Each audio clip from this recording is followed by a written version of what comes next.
Assalamualaikum warahmatullahi wabarakatuh. Perkenalkan, nama saya Rahel Rahmadani dari kelas 12 Raden Said. Hari ini saya akan melaksanakan sidang tahfiz juz 1. Mohon doa dan restunya dari orang tua dan guru-guru agar diberikan kelancaran dalam sidang tahfiz hari ini. Terima kasih. Wassalamualaikum warahmatullahi wabarakatuh.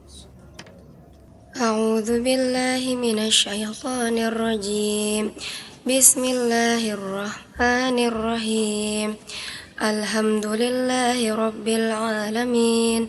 Arrahmanirrahim. Maliki yaumiddin. Iyyaka na'budu wa iyyaka nasta'in. Ihdinas siratal mustaqim.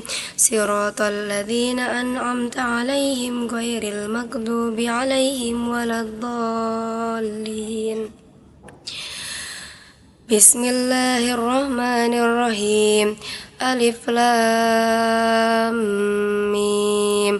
Dzalikal kitabu la raiba fihi hudan lil muttaqin alladzina yu'minuna bil ghaibi wa yuqimuna as-salata wa mimma razaqnahum yunfiqun والذين يؤمنون بما أنزل إليك وما أنزل من قبلك وبالآخرة هم يوقنون أولئك على هدى من ربهم وأولئك هم المفلحون إن الذين كفروا سواء عليهم أأنذرتهم أم لم تنذرهم لا يؤمنون ختم الله على قلوبهم وعلى سمعهم وعلى أبصارهم غشاوة ولهم عذاب عظيم ومن الناس من يقول آمنا بالله وباليوم الآخر وما هم بمؤمنين يخادعون الله والذين آمنوا وما يخدعون إلا أنفسهم وما يشعرون في قلوبهم مرض فزادهم الله مرضا ولهم عذاب عليم بما كانوا يكذبون وإذا قيل لهم لا تفسدوا في الأرض قالوا إنما نحن مصلحون ألا إنهم هم المفسدون ولكن لا يشعرون وإذا قيل لهم آمنوا كما آمن الناس قالوا أنؤمن كما آمن السفهاء ألا إنهم هم السفهاء ولكن لا يعلمون وإذا لقوا الذين آمنوا قالوا آمنا وإذا خلوا إلى شياطينهم قالوا إن معكم إنما نحن مستهزئون الله يستهزئ بهم ويمدهم في طغيانهم يعمهون أولئك الذين اشتروا الضلالة بالهدى فما ربحت تجارتهم وما كانوا مهتدين مثلهم كمثل الذي استوقد نارا فلما أضاءت ما حوله ذهب الله بنورهم وتركهم في ظلمات لا يبصرون صم بكم عمي فهم لا يرجعون أو كصيب من السماء فيه ظلمات ورعد وبرق يجعلون أصابعهم في آذانهم من الصواعق حذر الموت والله محيط بالكافرين يكاد البرق يخطف أبصارهم كلما أضاء لهم مشوا فيه وإذا أظلم عليهم قاموا ولو شاء الله لذهب بسمعهم وأبصارهم إن الله على كل شيء قدير يا أيها الناس اعبدوا ربكم الذي خلقكم والذين من قبلكم لعلكم تتقون الذي جعل لكم الأرض فراشا والسماء بناء وأنزل من السماء ماء فأخرج به من الثمرات رزقا لكم فلا تجعلوا لله أندادا وأنتم تعلمون وإن كنتم في ريب مما نزلنا على عبدنا فأتوا بسورة من مثله وادعوا شهداءكم من دون الله إن كنتم صادقين فإن لم تفعلوا ولن تفعلوا فاتقوا النار التي وقودها الناس والحجارة أعدت للكافرين وبشر الذين آمنوا وعملوا الصالحات أن لهم جنات تجري من تحتها الأنهار كلما رزقوا منها من ثمرة رزقا قالوا هذا الذي رزقنا من قبل وأتوا به متشابها ولهم فيها أزواج مطهرة وهم فيها خالدون إن الله لا يستحيي أن يضرب مثلا ما بعوضة فما فوقها فأما الذين آمنوا فيعلمون أنه الحق من ربهم وأما الذين كفروا فيقولون ماذا أراد الله بهذا مثلا يضل به كثيرا ويهدي به كثيرا وما يضل به إلا الفاسقين الذين ينقضون عهد الله من بعد ميثاقه ويقطعون ما أمر الله به أن يوصل ويفسدون في الأرض أولئك هم الخاسرون كيف تكفرون بالله وكنتم أمواتا فأحياكم ثم يميتكم ثم يحييكم ثم إليه ترجعون هو الذي خلق لكم ما في الأرض جميعا ثم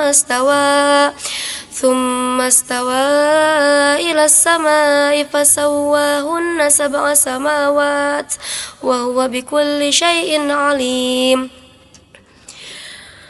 وإذ قال ربك للملائكة إني جاعل في الأرض خليفة قالوا وتجعل فيها من يفسد فيها ويسفك الدماء ونحن نسبح بحمدك ونقدس لك قال إني أعلم ما لا تعلمون وعلم آدم الأسماء كلها ثم ردهم على الملائكة فقال أنبئوني بأسماء هؤلاء إن كنتم صادقين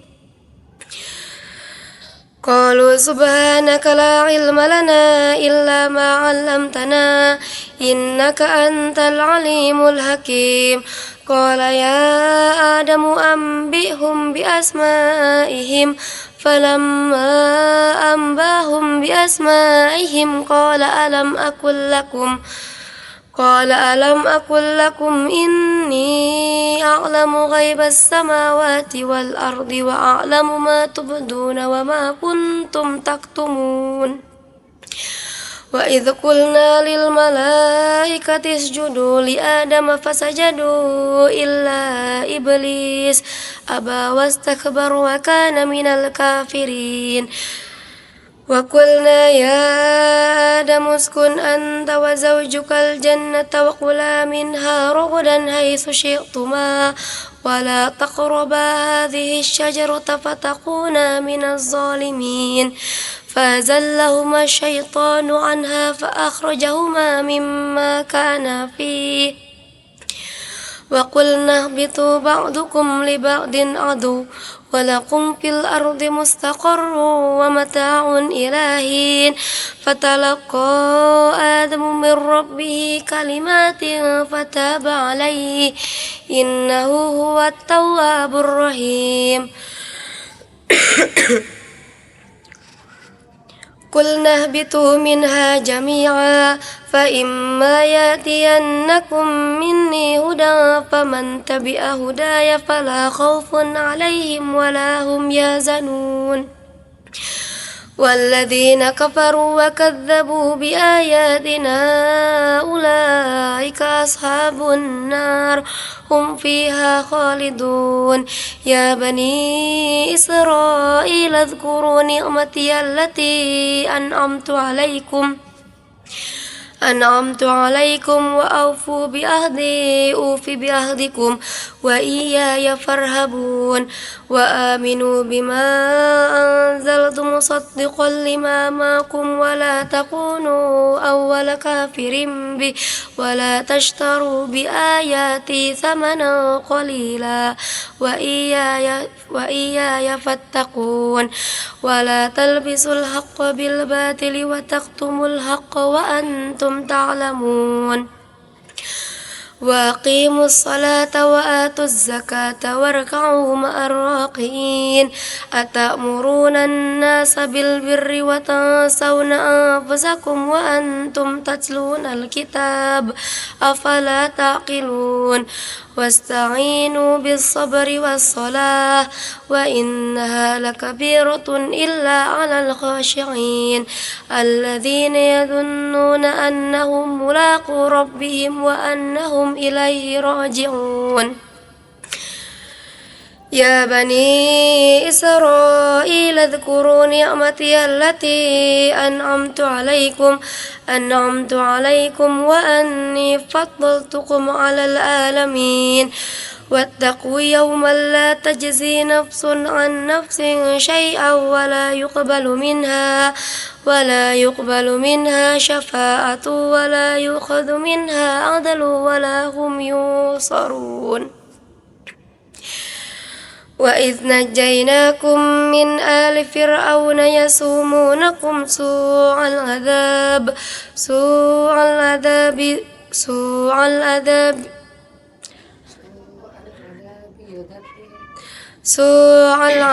يذبحون أبناءكم ويستحيون نساءكم وفي ذلكم بلاء من ربكم عظيم وإذ فرقنا بكم البحر فأنجيناكم وأغرقنا آل فرعون وأنتم تنظرون وإذ واعدنا موسى 40 ليلة ثم اتخذتم العجل من بعده ثم عفونا عنكم من بعد ذلك لعلكم تشكرون وإذ آتينا موسى الكتاب والفرقان لعلكم تهتدون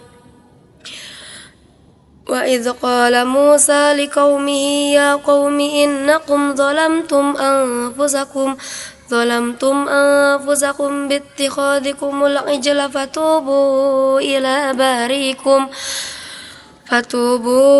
إلى بارئكم فاقتلوا أنفسكم ذلكم خير لكم عند بارئكم فتاب عليكم إنه هو التواب الرحيم وإذ قلتم يا موسى لن نؤمن لك حتى نرى الله جهرة فأخذتكم الصاعقة وأنتم تنظرون ثم بعثناكم من بعد موتكم لعلكم تشكرون وظللنا عليكم الغمام وأنزلنا عليكم المن والسلوى كلوا من طيبات ما رزقناكم وما ظلمونا ولكن كانوا أنفسهم يظلمون بسم الله الرحمن الرحيم وإذ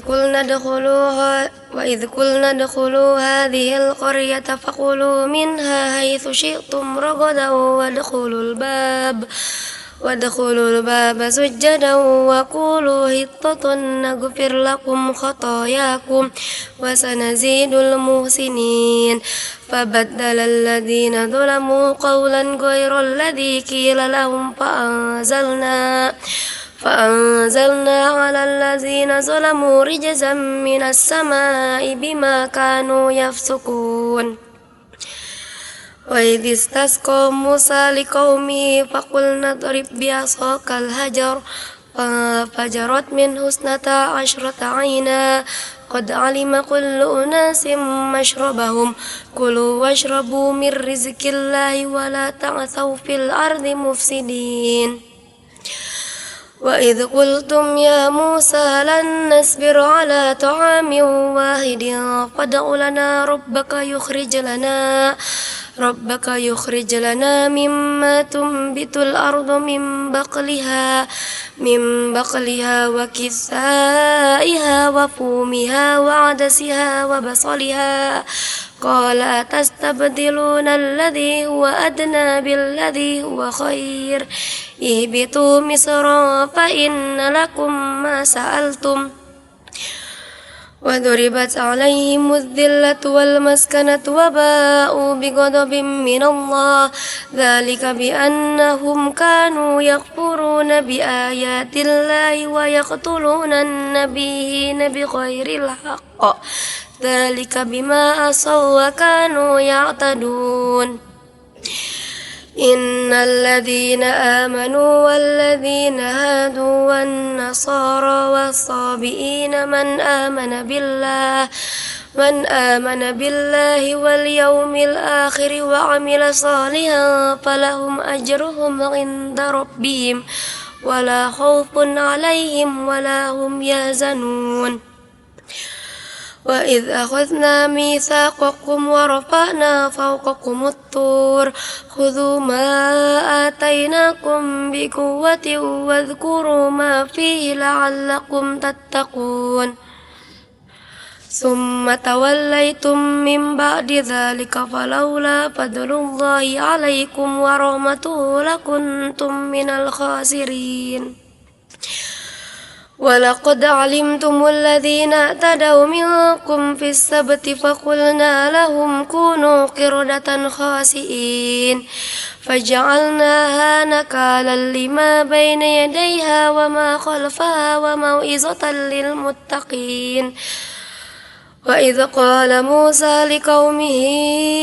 إن الله يأمركم أن تذبحوا بقرة قالوا أتتخذنا هزوا قال أعوذ بالله أن أكون من الجاهلين قالوا ادع لنا ربك يبين لنا ما هي قال إنه يقول إنها بقرة لا فارض ولا بكر عوان بين ذلك فافعلوا ما تؤمرون قالوا ادع لنا ربك يبين لنا ما لونها قال إنه يقول إنها بقرة صفراء فاقع لونها تسر الناظرين قالوا ادع لنا ربك يبين لنا ما هي إن البقرة شابه علينا وإنا إن شاء الله لمهتدون قال إنه يقول إنها بقرة لا ذلول تثير الأرض ولا تسقي الحرث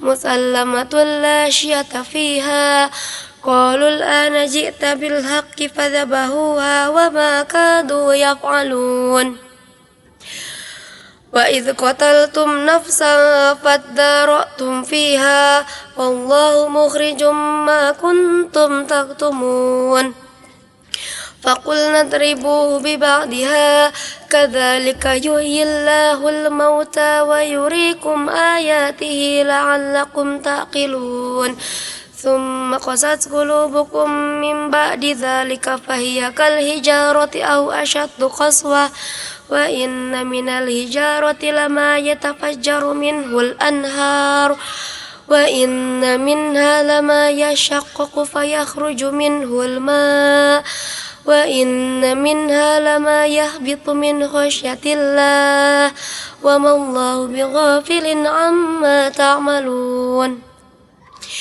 أفتطمعون أن يؤمنوا لكم وقد كان فريق منهم يسمعون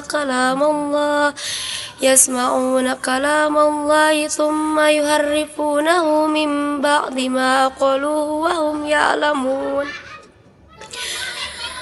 وإذا لقوا الذين آمنوا قالوا آمنا وإذا خلا بعضهم إلى بعض قالوا أتحدثونهم بما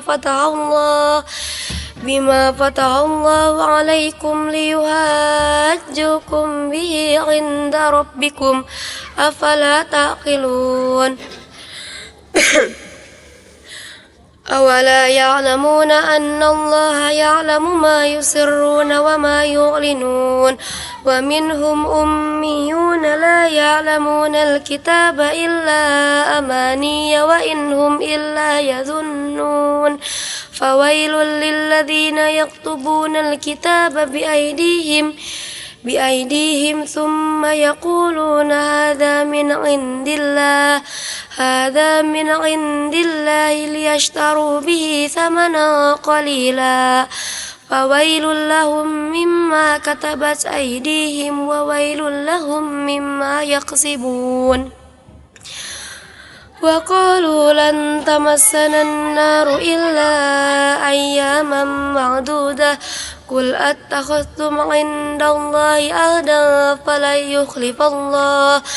فلن يخلف الله عهده أم تقولون على الله ما لا تعلمون بلى ما كسب سيئة وخاطت به خطيئته فأولئك أصحاب النار هم فيها خالدون والذين آمنوا وعملوا الصالحات أولئك أصحاب الجنة هم فيها خالدون وإذ أخذنا ميثاق بني إسرائيل لا تعبدون إلا الله وبالوالدين إحسانا وذي القربى واليتامى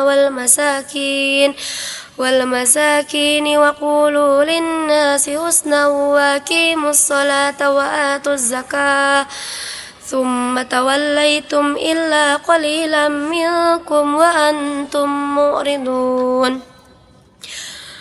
وإذ أخذنا ميثاقكم لا تسفكون دماءكم ولا تخرجون أنفسكم من دياركم ثم أقررتم وأنتم تشهدون ثم أنتم هؤلاء تقتلون أنفسكم وتخرجون فريقا منكم من ديارهم تظاهرون عليهم بالإثم والعدوان وإن يأتوكم أسارى تفادوهم وهو محرم عليكم إخراجهم أفتؤمنون ببعض الكتاب وتكفرون ببعض فما جزاء من يفعل ذلك منكم إلا خزي في الحياة الدنيا ويوم القيامة يردون إلى أشد العذاب وما الله بغافل عما تعملون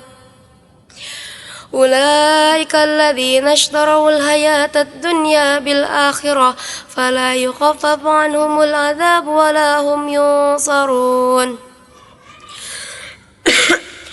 ولقد آتينا موسى الكتاب وقفينا من بعده بالرسل وآتينا عيسى ابن مريم البينات وأيدناه بروح القدس أفكلما جاءكم رسول بما لا تهوى أنفسكم استكبرتم ففريقا كذبتم وفريقا تقتلون وقالوا قلوبنا غلف بل لعنهم الله بكفرهم فقليلا ما يؤمنون بسم الله الرحمن الرحيم ولما جاءهم كتاب من عند الله مصدق لما معهم وكانوا من قبل يستفتحون على الذين كفروا فلما جاءهم ما عرفوا كفروا به فلعنة الله على الكافرين بئس ما اشتروا به أنفسهم أن يكفروا بما أنزل الله بغيا أن ينزل الله من فضله على من يشاء على من يشاء من عباده فباءوا بغضب على غضب وللكافرين عذاب مهين وإذا قيل لهم آمنوا أنزل الله بما أنزل الله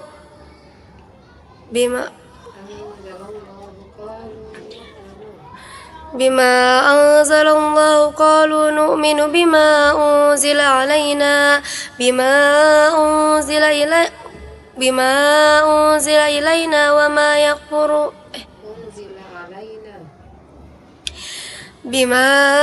أنزل علينا ويكفرون بما وراءه وهو الحق مصدقا لما معهم قل فلم تقتلون أنبياء الله من قبل إن كنتم مؤمنين ولقد جاءكم موسى بالبينات ثم اتخذتم العجل من بعده وأنتم ظالمون وإذ أخذنا ميثاقكم ورفعنا فوقكم الطور خذوا ما آتيناكم بقوة واسمعوا قالوا سمعنا وعصينا وأشربوا في قلوبهم العجل بكفرهم قل بئس ما يأمركم به إيمانكم إن كنتم مؤمنين قل إن كانت لكم الدار الآخرة عند الله خالصة من دون الناس فتمنوا الموت إن كنتم صادقين ولن يتمنوه أبدا بما قدمت أيديهم والله عليم بالظالمين ولتجدنهم أحرص الناس على حياة ومن الذين أشركوا يود أحدهم لو يعمر 1000 سنة وما هو بمزهزه من العذاب أن يعمر والله بصير بما يعملون قل من كان عدوا لجبريل فإنه نزله على قلبك بإذن الله مصدقا لما بين يديه وهدى وبشرى للمؤمنين ما كان عدوا لله وملائكته ورسله وجبريل وميكال فإن الله عدو للكافرين ولقد أنزلنا إليك آيات بينات وما يكفر بها إلا الفاسقون ولما جاءهم كتاب من عند الله مصدق لما معهم نبذ فريق من الذين أوتوا الكتاب كتاب الله وراء ظهورهم كأنهم لا يعلمون واتبعوا ما تتلو الشياطين على ملك سليمان وما كفر سليمان ولكن الشياطين كفروا يعلمون الناس السحر وما أنزل على الملكين ببابل هاروت وماروت وما يعلمان من أحد حتى يقولا إنما نحن فتنة فلا تكفر فيتعلمون منهما ما يفرقون به بين المرء وزوجه وما هم بضارين به من أحد إلا بإذن الله ويتعلمون ما يضرهم ولا ينفعهم ولقد علموا لمن اشتراه ما له في الآخرة من خلاق ولبئس ما شروا به أنفسهم لو كانوا يعلمون ولو أنهم آمنوا واتقوا لمثوبة من عند الله خير لو كانوا يعلمون يا أيها الذين آمنوا لا تقولوا راعنا وقولوا انظرنا واسمعوا وللكافرين عذاب أليم ما يود الذين كفروا من أهل الكتاب ولا المشركين أن ينزل عليكم من خير من ربكم والله يختص برحمته من يشاء والله ذو الفضل العظيم ما ننسخ من آية أو ننسخها نأتي بخير منها أو مثلها ألم تعلم أن الله على كل شيء قدير ألم تعلم أن الله له ملك السماوات والأرض وما لكم من دون الله من ولي ولا نصير أم تريدون أن تسألوا رسولكم كما سئل موسى من قبل ومن يتبدل الكفر بالإيمان فقد ضل سواء السبيل ود كثير من أهل الكتاب لو يردونكم من بعد إيمانكم كفارا حسدا من عند أنفسهم من بعد ما تبين لهم الحق فاعفوا واصفحوا حتى يأتي الله بأمره إن الله على كل شيء قدير وأقيموا الصلاة وآتوا الزكاة وما تقدموا لأنفسكم من خير تجدوه عند الله إن الله بما تعملون بصير وقالوا لن يدخل الجنة إلا من كان هودا أو نصارى تلك أمانيهم قل هاتوا برهانكم إن كنتم صادقين بلى من أسلم وجهه لله وهو محسن فله أجره عند ربه ولا خوف عليهم ولا هم يحزنون وقالت اليهود ليست النصارى على شيء وقالت النصارى ليست اليهود على شيء وهم يتلون الكتاب كذلك قال الذين لا يعلمون مثل قولهم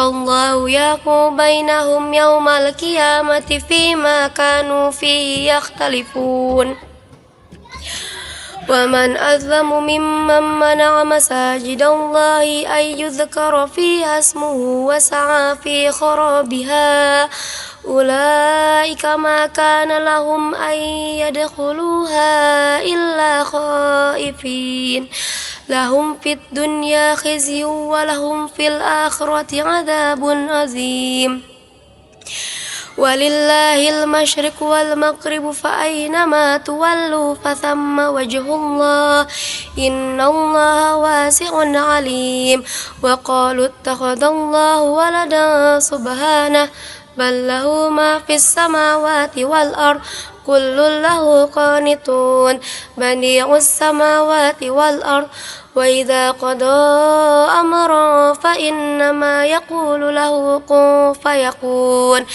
وقال الذين لا يعلمون لولا يكلمنا الله أو تأتينا آية كذلك قال الذين من قبلهم مثل قولهم تشابهت قلوبهم قد بينا الآيات لقوم يوقنون إنا أرسلناك بالحق بشيرا ونذيرا ولا تسأل عن أصحاب الجحيم ولن ترضى عنك اليهود ولا النصارى حتى تتبع ملتهم قل إن هدى الله هو الهدى ولئن اتبعت أهواءهم بعد الذي جاءك من العلم ما لك من الله من ولي ولا نصير الذين آتيناهم الكتاب يتلونه حق تلاوته أولئك يؤمنون به ومن يكفر به فأولئك هم الخاسرون يا بني إسرائيل اذكروا نعمتي التي أنعمت عليكم وأني فضلتكم على العالمين واتقوا يوما لا تجزي نفس عن نفس شيئا ولا يقبل منها عدل ولا تنفعها شفاعة ولا هم ينصرون. وإذ ابتلى إبراهيم ربه بكلمات فأتمهن قال إني جاعلك للناس إماما قال ومن ذريتي قال لا ينال عهد الظالمين. وإذ جعلنا البيت مثابة للناس وأمنا واتخذوا من مقام إبراهيم مصلى وعهدنا إلى إبراهيم وإسماعيل أن طهر بيتي للطائفين والعاكفين والركع السجود. وإذ قال إبراهيم رب اجعل هذا بلدا آمنا وارزق أهله من الثمرات من آمن منهم بالله واليوم الآخر قال وما كفر فأمتعه قليلا ثم أضطره إلى عذاب النار وبئس المصير. بسم الله الرحمن الرحيم.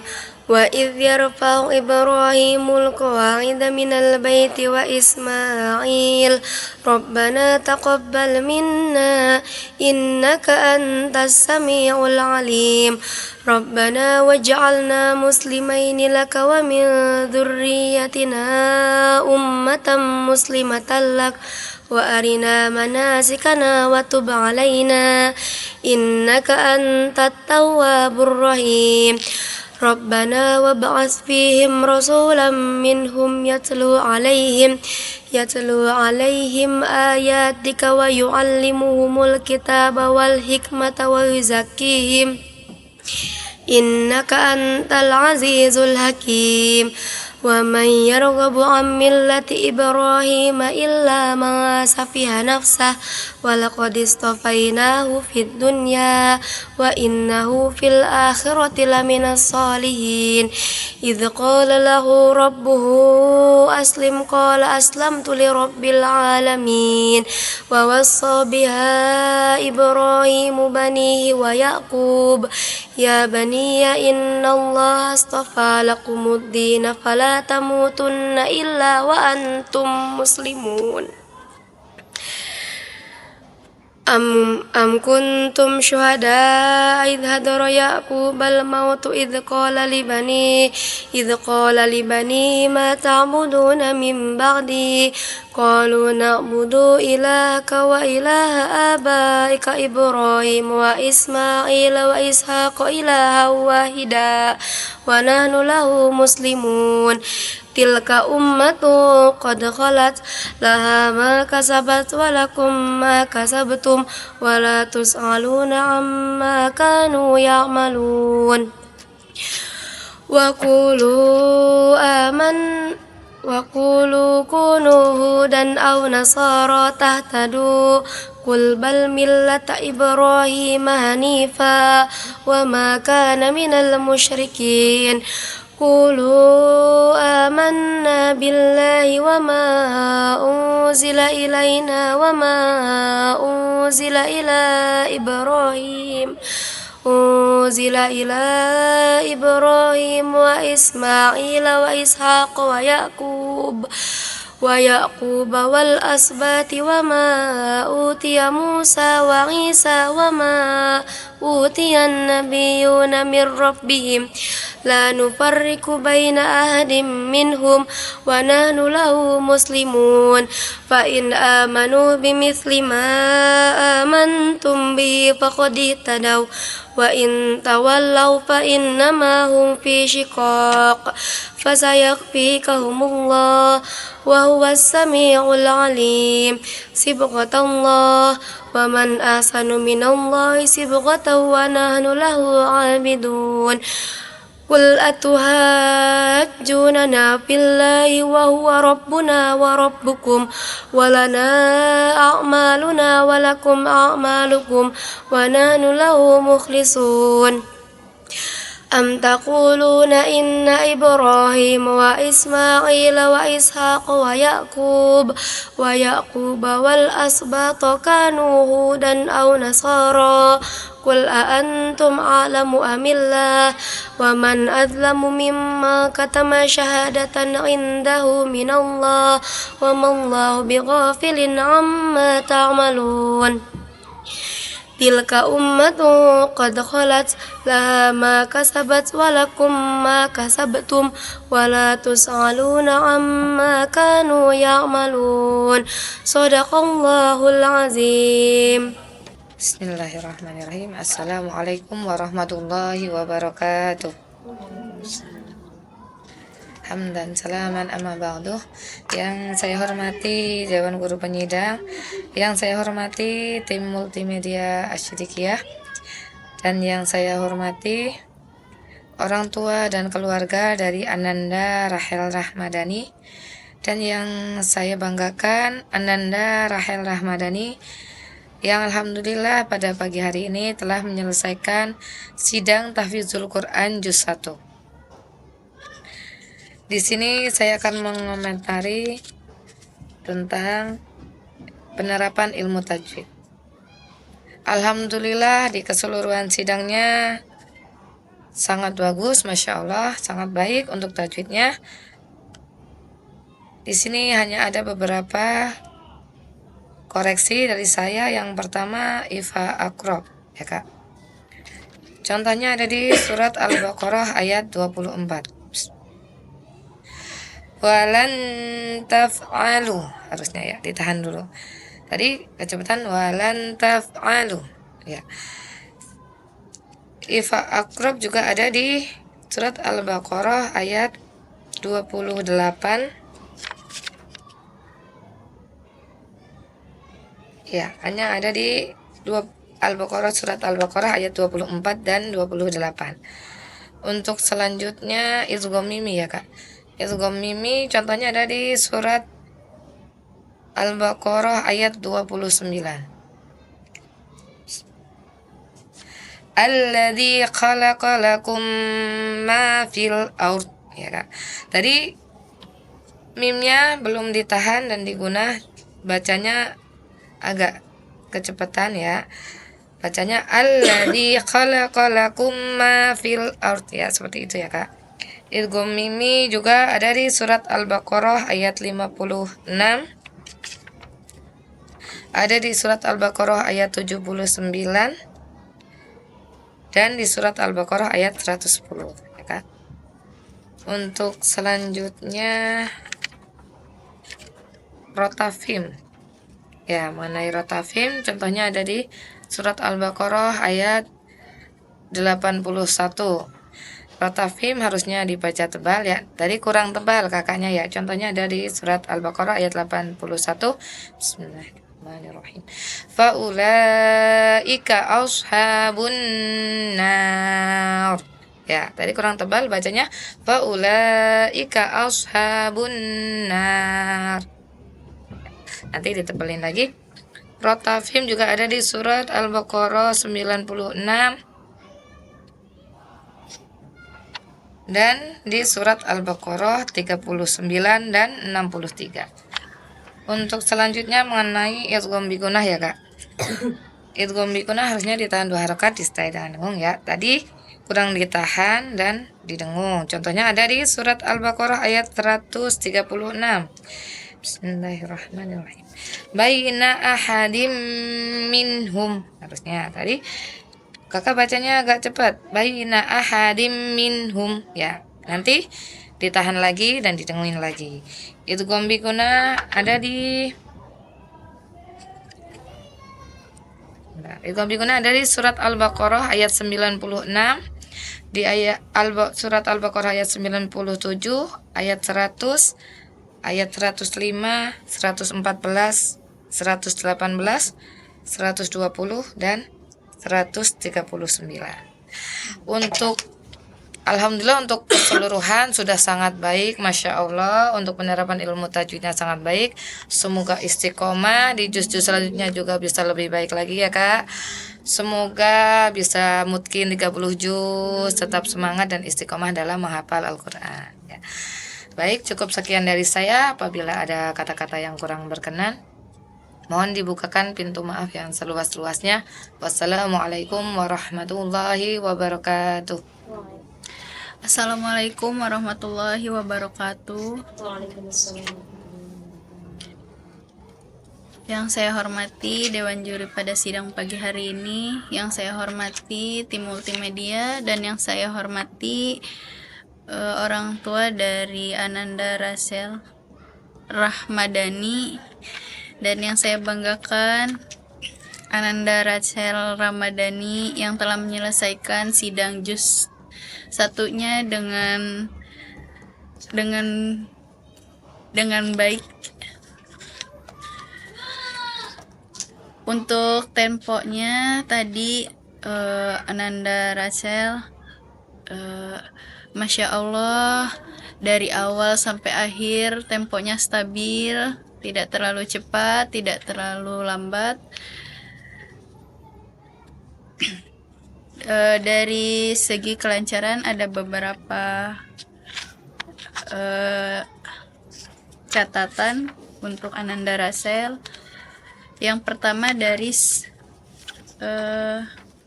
tadi ada yang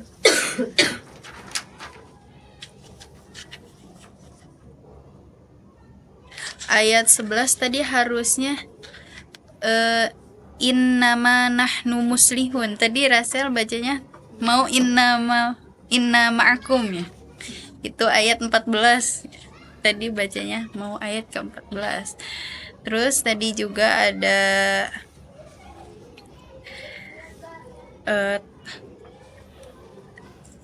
sedikit tell me di ayat 49 yang su'al azab itu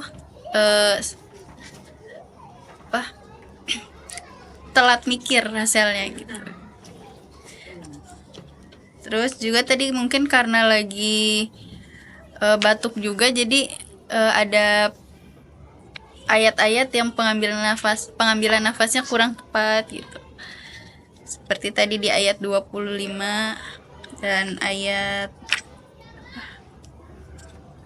136.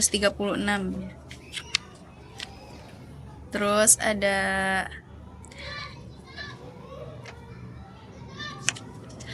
satu lagi ada di ayat 102 tadi Rasel salah baca harokatnya, harusnya wa makafaro, tadi Rasel bacanya wa makafaru ya, pakai domah tadi ya.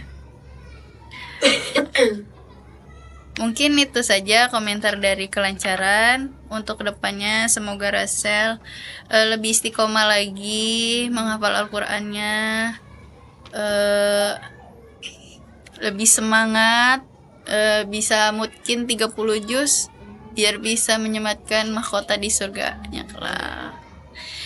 Mungkin cukup sekian. Wassalamualaikum warahmatullahi wabarakatuh. Bismillahirrahmanirrahim. Assalamualaikum warahmatullahi wabarakatuh. Hamdan wa syukranillah, amma ba'd. Yang saya hormati Dewan Juri Tim Penyidang, yang saya hormati tim multimedia As-Sidikiyah, yang saya hormati orang tua dan keluarga dari Ananda Rahel Rahmadani, dan yang saya banggakan Ananda Rahel Rahmadani. Sebelumnya saya ucapkan selamat barakallah kakak Rahel Rahmadani, walaupun dengan keadaan yang baru sembuh dari sakit, tapi alhamdulillah bisa menyelesaikan sidang juz 1 ini dengan lancar, alhamdulillah. Baik, di sini saya akan berkomentar tentang makharijul huruf. Alhamdulillah, secara keseluruhan Ananda Rahel makharijul hurufnya sudah bagus ya. Tetapi namanya kita manusia itu pasti ada khilaf, ada salah ya. Di sini saya akan ada catatan sedikit mengomentari tentang makharijul huruf ya. Yang pertama untuk kakak Rahel, hati-hati Kak dalam membaca huruf ghain, sukun, tawallud ya. Kenapa tawallud? Berlebih-lebihan jadi memantul ya. Huruf yang memantul itu hanya ada 5, qalqalah, baju di toko, ba, jim, dal, to, qaf ya. Kalau huruf gha itu sifatnya rokhawah, ngalir ya, makanya kita harus alirin dulu nih, jangan sampai mantul ya. Kalau nggak ngalir maka lidahnya lepas mantul ya. Misalnya ada di ayat tadi surat Al-Fatihah ya, ghairil tadi kakak gitu ya, mantul tawalud, ghairil bu gitu, harusnya alirin kak ya, rokhwa, ghairil maghdu, nah harusnya seperti itu ya kak ya. Kemudian juga ada di ayat 58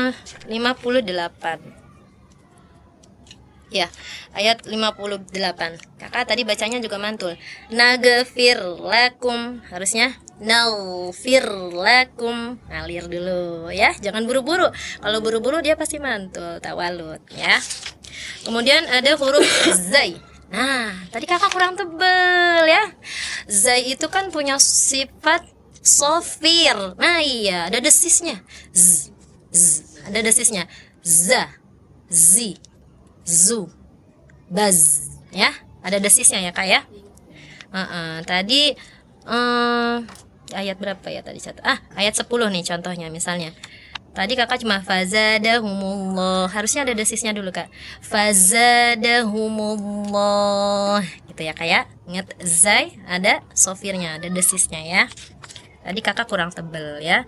Kemudian huruf kha tadi ada sedikit saja kok kurang duduk gitu, kurang tekan gitu kok-nya ya, kurang tebal. Misalnya di surat 14, nah idza kakak bacanya cuma idza khalau, jadi kesannya seperti h ya, cuma h diganti o gitu ya. Harusnya kan di sini kayak di ujung ya, kalau kha itu di ujung tenggorokan, wa idza khalau ila gitu ya kok-nya. Kemudian ada huruf dha. Nah, huruf dha di ayat 20 kakak tadi dha sukun. Nah, memang dha dengan za sama ya makhrajnya ya, letaknya ujung lidah nempel gigi seri yang atas. Tadi kakak seperti za jadinya. Kalau dha cuma kan dia punya sifatnya isti'la, pangkalnya naik. Dha, dhi, dhu, bau. Nah, sukun bau ya, ketika sukun. Tadi kakak gini, wa idza azlamu, seperti za, kurang tidak dinaikkan pangkalnya ya. Harusnya wa idza aulamu au gitu ya kak ya, naikin pangkalnya ya. Ya, kemudian lam sukun juga kak nih, tawalud juga ya, ada yang tawalud ya, jadi mantul ya, dia berlebihan ya. Misalnya ada di ayat 26. Ayat 26. Nah, kakak tadi gini mantul karena buru-buru kali ya kayak apa gimana. Tapi enggak sih, temponya bagus tadi ya. Tapi tadi mantul, kelepas lidahnya ya. Ilal gitu. Ilal fasiqin. Harusnya alirin dikit. Nah, kalau lam itu sifatnya tawasud, sedikit mengalir. Ngalir dikit aja. Ilal fasiqin. Gitu ya kak ya. Kemudian juga huruf za mantul juga nih kak, sukun-sukunnya ya. Kerasa nggak kak? Kerasa ya. Huruf za ada mantul juga nih ya. Misalnya contohnya di mana tadi ya? Nah, di 55 nih kak. Maka tadi mantul juga. Ini bacanya tadi kakak. Wa idza qultum. Harusnya kalau za sifatnya rokhawah, ngalir ya. Wa idz qultum. Itu ya kak ya. Jangan, kalau dia nggak ngalir pasti lepas, mantul jatuhnya gitu ya kak ya. Kemudian sama nih huruf sin juga kak, ngalir itu juga, tawalud juga kak. Jadi kakak Rahel ini evaluasinya huruf-huruf sukun ya, kebanyakan huruf-huruf sukunnya mantul ya. Huruf sin mantul. Misalnya di ayat 122. Ya bani Isa gitu tadi kakak. Ya bani Isra'i gitu. Isa gitu ya. Harusnya ngalir rokhawah. Ya bani Isra'ila Israila. Itu ya Kak. Kemudian huruf hamzah tadi terdengar seperti ain tuh Kak. Ada di ayat berapa tadi ya?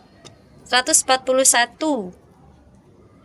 dan ayat 134. Tadi Kakak seperti ain kedengarannya ya. Saya mendengarnya seperti ain. Wala tas'aluna.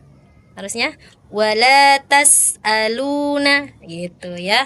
Kemudian sama tuh di ayat 141 juga hamzah. Wala tus'aluna. Harusnya wala tus'aluna. Oke. Itu saja Kakak. Jadi sepertinya hari ini Kakak banyaknya di huruf-huruf sukun ya. Nggak apa-apa ya Kak ya. Nanti evaluasi dari kami jadikan bahan pelajaran untuk jadi lebih baik lagi ya Kak ya. Tetap semangat Kakak menjaga Al-Quran ya. Hafal Al-Quran, mudah-mudahan mutqin sampai 30 juz ya Kak ya. Dari saya sekian, mohon maaf kalau ada kata-kata yang salah. Billahi taufiq wal hidayah. Wassalamualaikum warahmatullahi wabarakatuh.